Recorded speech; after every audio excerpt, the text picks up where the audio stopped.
Selamat pagi, salam sehat buat anak kelas 11. Berjumpa lagi di pembelajaran agama Katolik.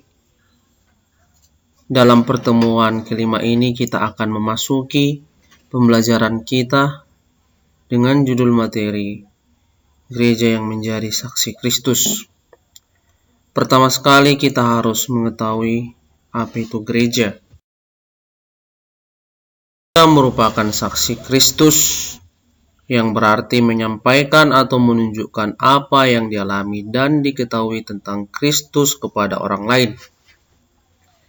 Gereja juga mewartakan Injil kepada dunia dengan kesaksian hidup yang setia kepada Tuhan Yesus. Inilah yang menunjukkan kalau gereja itu menjadi saksi Kristus. Itu semua dapat diwujudkan dengan cara kita harus bersedia menjadi saksi Kristus di tengah-tengah umat beriman dan umat Allah. Melalui kesediaan kita, terlebih dahulu kita kembangkan kemampuan kita. Kita dapat melihat dalam 70 murid diutus untuk memberitakan bahwa Mesias akan datang ke kota-kota itu, sedangkan kita diutus untuk memberitakan bahwa Mesias sudah datang.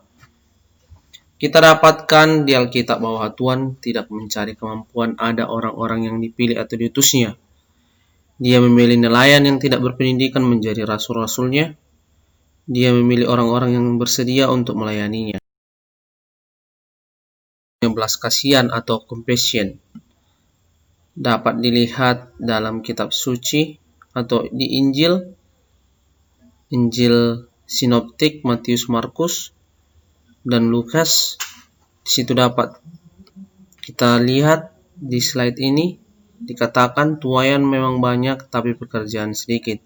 Karena itu berdoalah, Yesus mau memberitahu bahwa hati mereka harus penuh belas kasihan. Gereja harus punya belas kasihan, ada jiwa yang tersesat, yang tidak tahu Yesus Kristus dan dikuasai.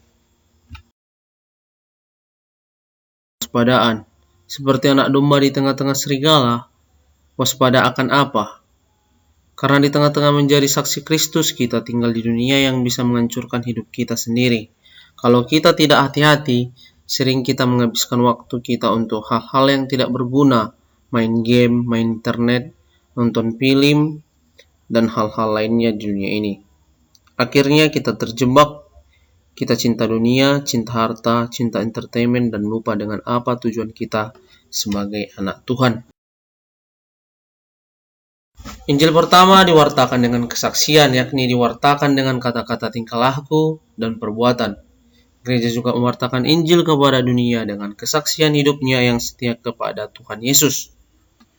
Para murid Yesus dipanggil supaya mereka menjadi saksinya mulai dari Yerusalem yang kemudian berkembang ke seluruh Yudea dan Samaria. Saksi Kristus ternyata dapat menuai banyak risiko. Yesus telah berkata, kamu akan dikucilkan, bahkan akan datang saatnya bahwa setiap orang yang akan membunuh kamu akan menyangka bahwa ia berbuat bakti bagi Allah. Kata saksi sering dikatakan sebagai orang yang melihat atau mengetahui sendiri suatu peristiwa atau kejadian.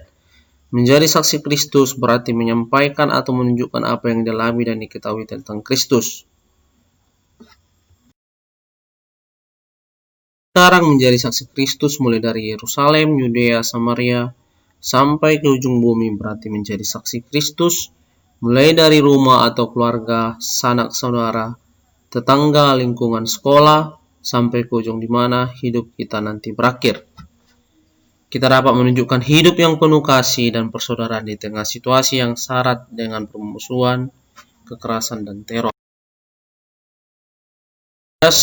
Ada tiga butir tugas, 3 butir soal. Yang pertama, mengapa dikatakan gereja menjadi saksi Kristus? Berikanlah pendapatmu.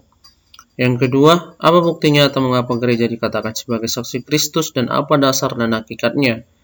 Yang ketiga, Buatlah satu video kamu untuk kamu praktekkan di rumah mengenai kesaksian hidup dan perjalanan hidup kamu sebagai umat Allah yang memberikan kesaksian dalam diri kamu, dan kamu rasakan bahwasanya Kristus hadir bersama kamu dan ada dalam diri kamu. Selamat pagi, tetap semangat dalam pembelajaran online daring kita. Tuhan Yesus memberkati. Sekian dan terima kasih.